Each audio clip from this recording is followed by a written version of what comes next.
बच्चों, अभी हम लोग एक्सरसाइज 3.2 करने जा रहे हैं, जिसमें बोला है solve the following pair of linear equation by substitution method. Substitution method का मैंने इंट्रोडक्शन वीडियो डाल दिया है। आपको नहीं आ रहा है तो एक बार वो देख लीजिएगा, तभी आप ये सॉल्व कर लीजिए, तभी आप ये देखिएगा ये वीडियो, ठीक है। अब इसमें 6 सम है, हम लोग सबको बारी बारी करेंगे, तो चलो स्टार्ट करते हैं। आपको मैंने पहले ही बताया इंट्रोडक्शन में कि आपका इक्वेशन ऐसा स्ट्रेट होना चाहिए, है ना। सी लेफ्ट साइड हो कि इक्वल टू के राइट साइड, उससे फर्क नहीं पड़ता, ऐसा स्ट्रेट होना चाहिए। स्ट्रेट नहीं है तो पहले स्ट्रेट बनाओ। तो देख रहा हूँ पहला इक्वेशन एकदम स्ट्रेट है, दूसरा इक्वेशन भी एकदम स्ट्रेट है, ठीक है ना। तो हम लोग सब्स्टिट्यूशन से सॉल्व करते हैं, इक्वेशन नंबर 1 को सॉल्व करते हैं। इक्वेशन नंबर 1 से आपको प्योर एक्स या प्योर वाई बाहर निकाल देना है। वाई की वैल्यू हो जाएगी 14 माइनस एक्स, मैंने वाई की वैल्यू निकाल दिया, ठीक है ना। इसको पहले इक्वेशन से निकला, इसलिए हम लोग इसकी value substitute value of y in equation number 2, मैंने बताया है। 1 से निकाला हो तो 2 में डालना, 2 से निकाला तो 1 में डालने का। पहले इक्वेशन लिख लेते हैं हम लोग। y की जो वैल्यू है उसको ब्रैकेट में डाल देते हैं। ब्रैकेट के बाहर माइनस साइन है, अंदर जाएगा तो दोनों का साइन चेंज होगा, ठीक है। एक्स प्लस एक्स 2x हो जाएगा, ये 4 प्लस 14 हो जाएगा, तो 2x की वैल्यू हो जाएगी 18, ठीक है ना। तो x की वैल्यू हो जाएगी 9। अब आपको क्या करना है, एक बार वैल्यू आ गया तो substitute value of x in equation number 1 या 2, जो भी आसान लगे। मेरे को 1 आसान लग रहा है, अभी भी वैल्यू पुट करने से पहले इक्वेशन लिखने का। x की वैल्यू 9 आ चुकी है, y की वैल्यू हो जाएगी 14 माइनस 9, जो कि आ गया 5। तो फाइनल आंसर जो x कॉमा वाई का है वो है 9,5। ये रहा आपका सोल्यूशन। क्वेश्चन नंबर 2 है। क्वेश्चन नंबर 2 में आप देख रहे हो पहला इक्वेशन तो बराबर है ना, एकदम मस्त है। लेकिन जो दूसरा इक्वेशन है देखो ना, उसमें अपॉन अपॉन करके, ठीक है ना। तो पहले हम लोग सेकंड इक्वेशन को सुधार लेते हैं, ठीक है ना। पहले लोग पार्टीशन में अलग अलग लिख देते हैं, ठीक है। तो लेफ्ट इक्वेशन जो पहला इक्वेशन उसको ऐसे ही रख दिए, ठीक है। इक्वेशन नंबर 1 आपका ये रहा, एकदम सुधरा हुआ है ये। लेकिन जो इक्वेशन नंबर 2 है इसको सॉल्व करना है, इसलिए मैंने पार्टीशन करके दूसरी तरफ उसको सॉल्व कर देता हूँ। तो एलसीएम अगर लू इसका, तो 2 इधर जाएगा, 3 इधर जाएगा, और ये आपस में मल्टीप्लाई हो जाएगा। तो बन जाएगा 2s plus 3t upon 6 is equal to 6। अभी डिवीजन में इधर इधर जाएगा तो मल्टीप्लाई होगा, बनेगा 2s plus 3t is equal to 36। ये रहा आपका सेकेंड नंबर का इक्वेशन। अब वापस वही इक्वेशन 1 से स्टार्ट करता हूं मैं। इक्वेशन 1 में से या तो s या तो t की वैल्यू निकाल लेता हूं। मैंने s की वैल्यू निकाल दिया। जब मैं s बोलता हूं तो प्योर s, ठीक है ना।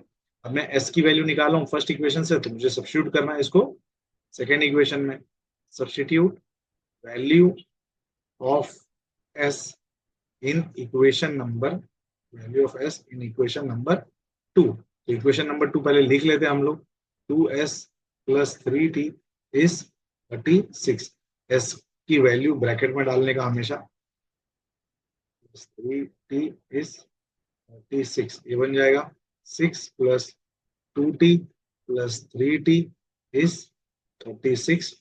यहाँ पे इसको सॉल्व करते हैं आगे, ये बन जाएगा 6 plus 5t is 36, 5t is 36 minus 6, 5t की वैल्यू आ जाएगी 30। तो t की वैल्यू आ जाएगी 30/5, जो कि आंसर आ गया है 6, ठीक है। अच्छा, अभी इक्वेशन ये, अब आपको जब ये आंसर मिल चुका है तो इसको आप किसी भी इक्वेशन में डालिए, इक्वेशन 1 या equation 2। Substitute value of T in equation number में 1 डाल देता हूँ, आसान लग रहा है मेरे को। s minus T is 3, s minus 6 is 3, 6 right side जाएगा तो प्लस हो जाएगा, इसकी वैल्यू आ गई 9। ये था आपका सेकेंड क्वेश्चन का सॉल्यूशन। आंसर आया है 9, की वैल्यू आई है 6। ये रहा फाइनल आंसर। क्वेश्चन नंबर 3 है, यहाँ पे होना नहीं चाहिए था उसको, पता नहीं क्यों उसको इन्होंने जान के डाल दिया है। अभी आप देखोगे इसमें, ये जो इक्वेशन 1 है और ये इक्वेशन जो 2 है, अब देखो ना, दोनों सेम ही इक्वेशन है। देखो, इसमें अगर मैं 3 मल्टीप्लाई कर दूं, इसमें अगर मैं 3 मल्टीप्लाई कर दूं तो क्या बन जाएगा, 9x माइनस 3y इज 9। आपको नहीं लगता यही तो सेकंड इक्वेशन है? तो यानी अपने को एक ही इक्वेशन दे रखा है, भले दिख रहा दो है लेकिन है एक ही। तो इसके मेनी सोल्यूशन, एक ही इक्वेशन होते तो मेनी सोल्यूशन आता है, अगर आपने इंट्रोडक्शन देख रखा है तो इन्होंने पता नहीं क्यों इसमें दिया है, फिर भी हम सॉल्व कर लेते हैं, हम रेशियो निकाल लेते हैं। इक्वेशन नंबर 1 से ए बी सी निकाल लेते हैं, इक्वेशन नंबर 2 से ए बी सी निकाल लेते हैं। A1 आ जाएगा 3, B1 आ जाएगा -1, C1 आ जाएगा 3। उसी तरीके से A2 आ जाएगा 9, B2 आ जाएगा -3, C2 आ जाएगा 9। अब बहुत लोग बोलेंगे कि सर आपने तो अभी तक A1 B1 नहीं किया। मैं बता रहा हूँ ना कि उन्होंने पता नहीं क्यों बच्चों को सिखाने के लिए जान के बीच में डाल दिया, पता नहीं। ठीक है, तो ऐसा कभी नहीं होगा ना, होगा तो लोग बोलेंगे कंपेयर एंड देन डिसाइड। ये आपको समझना पड़ेगा, ठीक है ना। A1/A2 आ गया 1/3, इसको रोकते हैं यहाँ पर। B1/B2 निकालते, देखते क्या आ रहा है, -1/-1/-3 यानी 1/3। या तो C1/C2 पे देखते क्या आ रहा है, 3/9, 3/9 कट के तो आ जाएगा 1/3। तो हम देख रहे हैं A1/A2 is equal to B1/B2 आया, इज इक्वल टू क्या आया, C1/C2। ऐसे लाइन को क्या लाइन बोलते हैं, ये लाइन तो ऐसी होती है ना, ये लाइन को कोइंसिडेंट लाइन बोलते हैं। कोइंसिडेंट लाइन, अगर आपको याद होगा कोइंसिडेंट लाइन मतलब एक लाइन अगर ऐसी है तो दूसरी लाइन उसी के ऊपर से ऐसे ऐसे करके जा रही होती है, तो जितनी बार टच करेगा उतना सॉल्यूशन। तो infinitely many solution, infinitely many solution, इसका एक स्पेसिफिक सॉल्यूशन नहीं निकल रहा है, ठीक है ना। बाकी फिर हम नेक्स्ट सम की तरफ बढ़ते हैं। क्वेश्चन नंबर 4, अगर आप क्वेश्चन नंबर 4 देखोगे, ये डेसिमल में दिया हुआ है, और आप देखोगे डेसिमल के बाद हर बार एक ही नंबर है, देखो ना, पॉइंट के बाद एक नंबर है 3, इधर पॉइंट के बाद एक नंबर है 3, इधर पॉइंट के बाद एक नंबर है 5। पॉइंट के बाद कितना डिजिट का नंबर है, एक ना, तो आप क्या करो ना, इसको थोड़ा सिंपल बनाने के लिए 10 से मल्टीप्लाई करो, ठीक है ना। अगर किसी एक भी जगह 2 डिजिट होता तो 100 से मल्टीप्लाई कर देता। तो जो इक्वेशन नंबर 1 है वो थोड़ा सा सुधरा हुआ हो जाएगा, बिना पॉइंट वाला हो जाएगा, पॉइंट में डील करना ज्यादा टफ हो जाएगा, ठीक है ना। इक्वेशन नंबर 1 आप आपको ऐसा दिखेगा, इक्वेशन नंबर 2 आपको कैसा दिखेगा, 4x + 5y is equal to 23। ऐसे करके सॉल्व करोगे तो जल्दी हो जाएगा, ठीक है ना, आसानी से हो जाएगा। फिर वही तरीका इक्वेशन 1 से स्टार्ट करते हैं। 2x + 3y इज 13, x की वैल्यू हो जाएगी 13 - 3y, सॉरी 2x की वैल्यू बाद में x की वैल्यू हो जाएगी 13 - 3y/2। अगर आपको याद होगा मैंने बोला था प्योर x होना चाहिए, ठीक है ना। अब ये फर्स्ट इक्वेशन से निकला, इसलिए हम इसको पुट करेंगे सब्स्टिट्यूट इन इक्वेशन नंबर 2। तो substitute value of x, value of x in equation number 2। तो मैं x की वैल्यू डालने से पहले इक्वेशन लिख देता हूँ। x की वैल्यू यहाँ डाली जाएगी 13 - 3y/2 + 5y is equal to 20। अब ये 2 किससे मल्टीप्लाई होगा, इस 5 से मल्टीप्लाई होगा, इस 23 से मल्टीप्लाई होगा, इस 4 से नहीं मल्टीप्लाई होगा, क्योंकि यहाँ पे मल्टीप्लीकेशन का साइन है यहाँ पर, ठीक है ना। जब प्लस और बीच में माइनस या इक्वल टू होता है तो ही वो 2 उधर जाता, और 2 नीचे से अभी गायब हो जाएगा मल्टीप्लाई होने के बाद। हाँ, ये कुछ ऐसा दिखेगा, देखो ये 10 बना देगा इसको, यहाँ 46 बना देगा और नीचे से गायब हो जाएगा। अब ये 4 अंदर मल्टीप्लाई होगा, 13 4 52 -12y + 10y इज 46। तो आगे सॉल्व करते हैं, तो बनेगा 52 - 2y इज 46। 46 लेफ्ट साइड भेज दिया, 2y राइट साइड भेज दिया, ये बन जाएगा 6 is equal to 2y। 6/2 is y, y की वैल्यू आ गई। और एक बार वैल्यू आ जाएगी तो किसी भी इक्वेशन में सब्स्टिट्यूट कर दो y की value, substitute value of y in equation number 1 में डाल देते, ठीक है।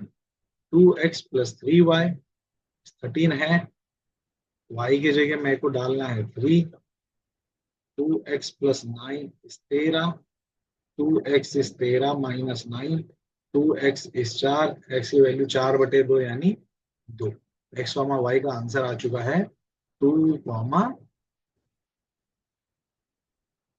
इंपॉर्टेंट है बोर्ड के लिए, आप इसको इंपॉर्टेंट में डाल दीजिए, ठीक है। अब ये था रूट वाला ना, मैं थोड़ा आराम से बताता हूँ, आप ध्यान से समझिएगा। आप रूट से मत डरिए, आप रूट को नॉर्मल नंबर ट्रीट करिए। पहले तो आप दिमाग में ये छाप लीजिए, ठीक है ना। इक्वेशन नंबर 1, इक्वेशन नंबर 2, आप रूट को कोई नंबर मान लीजिए, 5 समझ लीजिए, 3 समझ लीजिए, है ना, 8 समझ लीजिए, 10 समझ लीजिए, ठीक है ना। तो इक्वेशन नंबर 1 से स्टार्ट करते हैं, वही तरीका अपना, ध्यान देना। अभी तक रूट को, आप रूट से डरिए मत। आपको क्या करना है, या तो प्योर x या प्योर y निकालना है। तो मैं धीरे से √3 उधर भेज दिया, माइनस बन गया, एक्स की वैल्यू ऐसा हो गया, ठीक है। अब इसको ऐसे ही रहने दे, ठीक है। अच्छा, अभी मुझे क्या करना होता है, एक बार वैल्यू निकलती है तो मुझे किस में सब्स्टिट्यूट करना होता है, दूसरे इक्वेशन में। Substitute value of x in equation number 2। Equation number 2 पहले लिखता हूँ, ठीक है। देखते रहिएगा अभी। अब मैं एक्स की वैल्यू डालता हूँ यहाँ पर। एक्स की वैल्यू यहाँ पर, एक्स की जगह पे यहाँ पे डालना है मेरे को, ठीक है ना। बाकी सब नंबर को तो वैसे ही रखना है जैसा है, ठीक है। ये सबको तो वैसे ही रखना है। एक्स की वैल्यू क्या आई है, -√3y/√2, ठीक है, ऐसा है। अब बात समझिए, √3 इंटू √3 कितना हो जाएगा, ऐसा हो जाएगा, ठीक है। -√8y/0। अब एलसीएम लेना होगा, इधर ये इधर जाएगा और नीचे से गायब हो जाएगा। -3y -√16, √8 इंटू √2 √16 हो जाता है, ठीक है ना। 16 का रूट कितना होता है, 4 होता है, ठीक है ना। तो ये धीरे से बन गया -7y/0, तो y की वैल्यू आ गई 0/-7, यानी y की वैल्यू आ गई 0। अब क्या करना है आपको, substitute value of y in equation number 1, ठीक है ना। इक्वेशन नंबर 1 में डाल देता हूँ, रूट पहले इक्वेशन नंबर 1 लिख लेता हूँ, ठीक है ना। √2x √3 इंटू 0, y की वैल्यू 0 है ना, √2x plus 0 is 0, √2x is 0। अब क्या होगा, x हो जाएगा 0/√2, तो x की वैल्यू आ गई 0। अब एक, ये तो आपको सॉल्व करना सिखा दिया। अब काम का चीज सुनिए, एमसीक्यू के लिए, ये सब एमसीक्यू में आ जाएगा, ठीक है ना। जब कभी भी ऐसे इक्वेशन के सामने जीरो बैठा है और सेकंड इक्वेशन में भी ऐसे कुछ इक्वेशन डाल के जीरो बैठा है, तो एक्स का आंसर जीरो ही आएगा, और वाई एक्स का आंसर, एक्स और वाई दोनों का आंसर आने वाला है जीरो। तो बिना सॉल्व किए भी आप एमसीक्यू में टिक कर सकते हो, ठीक है ना। ये इसलिए ये इंपॉर्टेंट भी है, और ये ऐसे भी सम पूछता है एमसीक्यू के साथ साथ, थियोरिटिकल पार्ट में भी ये पार्ट पूछता है। नेक्स्ट सम करते हैं। मैंने पहले ही बताया, जब भी आप सॉल्व करोगे, इक्वेशन ऐसे स्टैंडर्ड फॉर्म में होना चाहिए। स्टैंडर्ड यानी सीधा सीधा, आप मान के चलो सीधा फॉर्म में होना। यहाँ हम देख रहे डिवीजन में डिवीजन में डिवीजन में डिवीजन में डिवीजन में है ना। तो जब डिवीजन में होंगी चीजें, हम लोग पहले उसको सुधार लेते हैं, है ना। पार्टीशन करके सुधारने का, कभी भी ऐसा होगा ना, तो पार्टीशन करके अलग अलग सुधारने का, उसको डायरेक्ट नहीं सुधारने जाने का एक के नीचे एक, है ना, अलग अलग करके सुधारने का। 3x/2 -5y/3 is -2। एक इक्वेशन ये रहा, और दूसरा इक्वेशन मैं इधर लिख देता हूँ, ठीक है। अब मैं एलसीएम लेता हूँ, पहले लेफ्ट वाले को सुधार लेता हूँ। ये बन जाएगा 9x -10y/6 is equal to -2। LCM लेने का तरीका ऐसा है, ये इधर जाएगा, ये इधर जाएगा, ये आपस में मल्टीप्लाई होगा, ठीक है ना। अब 6 उधर जाके मल्टीप्लाई होगा, तो बनेगा 9x -10y इज -12। ये रहा आपका पहला इक्वेशन, ठीक है। उसी तरीके से ये इधर जाएगा, ये इधर जाएगा, और ये आपस में मल्टीप्लाई होगा, तो बनेगा 2x + 3y/6 इज 13/6। मैं देख रहा हूँ नीचे भी 6 यहाँ काट दिया, यहाँ काट दिया, तो बन जाएगा 2x + 3y इज 13। अब ये स्ट्रेट हुआ, ठीक है। पार्टीशन करके स्ट्रेट करने का, कभी भी मैं आपको बता रहा हूँ, वरना है ना मिक्स हो जाता है सब, ठीक है। अब पहले इक्वेशन से स्टार्ट करते हैं। 9x -10y is -12। इसमें से मैं x की वैल्यू निकाल लेता हूँ, उसी तरीके से जैसा अब तक करता आया हूँ। प्योर x जाइए, -12 + 10y/9। अब हमको इसको किस में सब्स्टिट्यूट करना है, इसको हमको सब्स्टिट्यूट करना है सेकंड इक्वेशन में, क्योंकि ये फर्स्ट इक्वेशन से निकला हुआ है। तो substitute value of x in equation number 2। सबसे पहले हम इक्वेशन लिख लेते हैं, 2x + 3y इज 13, ठीक है ना। x की वैल्यू इसमें आने वाली है, 3y ये रहा, 13 ये रहा। x की वैल्यू जो गंदी सी है वो यहाँ लिख देता हूँ, -12 + 10y/9। अब जानते हो 9 एलसीएम में जाएगा तो इधर जाएगा, इधर जाएगा, और नीचे से गायब हो जाएगा, ठीक है ना। तो ये कुछ ऐसा दिखेगा, -12 + 10y is equal to 3 9 27y, 13 9 117। अब 2 अंदर मल्टीप्लाई हो तो बनेगा -24 + 20y + 27y is equal to 117। और यहाँ पे ये दोनों प्लस हो जाएगा तो क्या बन जाएगा, 47y बन जाएगा, ठीक है ना। और ये -24 कहाँ जाएगा, ये -24 किस तरफ जाएगा, अगर मैं राइट साइड लेके जाऊं, मैं राइट साइड लेके जाऊं,